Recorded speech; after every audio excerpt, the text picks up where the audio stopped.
بسم اللہ الرحمن الرحیم۔ امام مہدی کا ظہور ان قریب ہونے والا ہے۔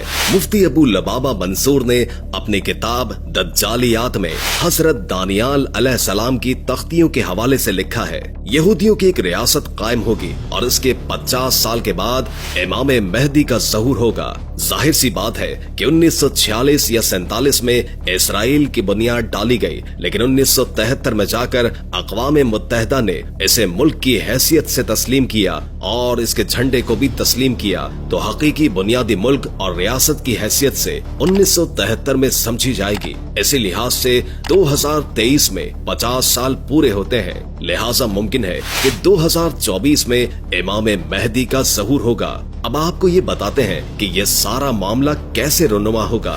نمبر 1، پہلے سیاہ جھنڈے نکلیں گے۔ نمبر 2، پھر غزوہ ہند ہوگی۔ نمبر 3، پھر ہندوستان میں ہندوؤں کا قتل عام ہوگا۔ نمبر 4، پھر ہندوستان میں دین کے بدخواہ لوگوں کا قتل عام ہوگا، جیسے گستاخ اور لعنتی قادیانی وغیرہ۔ نمبر 5، پھر تیسری جنگ عظیم شروع ہوگی۔ نمبر 6، پھر قسطنطنیہ مسلمانوں کے ہاتھوں سے نکل جائے گا۔ نمبر 7، پھر سفیانی کا ظہور ہوگا۔ نمبر 8، پھر حضرت امام مہدی کا ظہور ہوگا۔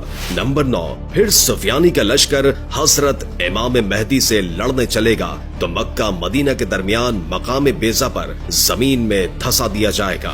نمبر 10، پھر بنو قلب کا لشکر امام مہدی کے ہاتھوں شکست کھائے گا، جس کو لوٹنے کا حکم رسول اللہ نے دیا ہے۔ نمبر 11، پھر مشرق سے سیاہ جھنڈے عرب کی طرف طوفان بن کر اٹھیں گے۔ عرب کو بچانے کے لیے سارے یہودی میدان میں آئیں گے اور سیاہ جھنڈوں کے ہاتھوں بری طرح تباہ ہوگی۔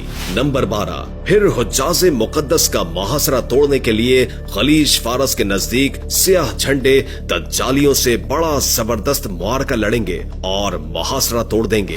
نمبر 13، پھر یہ لشکر امام مہدی علیہ السلام کی بیعت کے لیے آگے بڑھیں گے اور رستے میں نجد شہر ان کی طوفانی یلغار کی لپیٹ میں آ جائے گا۔ نمبر 14، پھر یہ لشکر امام مہدی کے ہاتھ پر بیعت کرے گا۔ نمبر 15، پھر یہ عربوں سے خزانہ طلب کریں گے، وہ دینے سے انکار کر دیں گے۔ پھر یہ سیاہ جھنڈے والوں کے ہاتھوں بری طرح قتل ہوں گے۔ ان کے قتل عام کے دوران سیاہ جھنڈے عرب کی ریت کو عربوں کے خون سے تر کر دیں گے۔ اس خوفناک قتل عام کا ذکر احادیث مبارکہ میں بھی ملتا ہے۔ یہی وجہ ہوگی کہ عرب بہت کم رہ جائیں گے۔ نمبر 16، پھر عرب بھاگ کر مدینہ اور مکہ میں پناہ لیں گے اور اپنی جان بخشی کے لیے خزانہ دینا چاہیں گے، لیکن سیاہ جھنڈے لینے سے انکار کر دیں گے۔ نمبر 17، پھر سیاہ جھنڈوں کی اگلی یلغار کا نشانہ مصر بنے گا، جس کا ذکر احادیث میں ملتا ہے۔ پھر ایران کی باری آئے گی، لیکن ایران اطاعت قبول کر کے جان بچا لے گا۔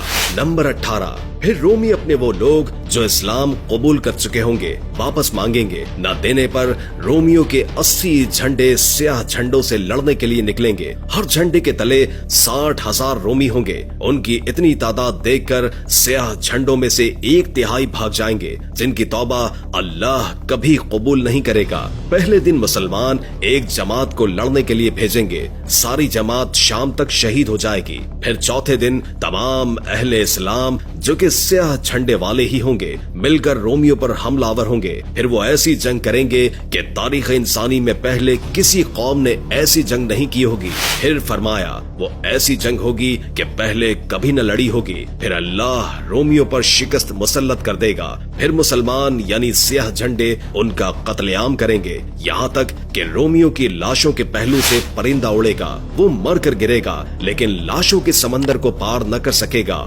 اور مر کر گرے گا تو بھی ایک لاش پر۔ اس جنگ کے بعد آدھے سے زیادہ لشکر آرمینیا کی طرف جائے گا۔ سیاہ جھنڈے آرمینیا پر آندھی طوفان اور بلا بن کر نازل ہوں گے اور آرمینیا کو وہ تباہی دیکھنی پڑے گی جس کے سامنے بابل و نینوا اور بغداد کے قصے بھی ہیج ہیں۔ اس کا ذکر حدیث مبارکہ میں ملے گا۔ لشکر وہاں سے ہوتا ہوا امام مہدی سے مل کر قسطنطنیہ کا محاصرہ کر لے گا۔ اللہ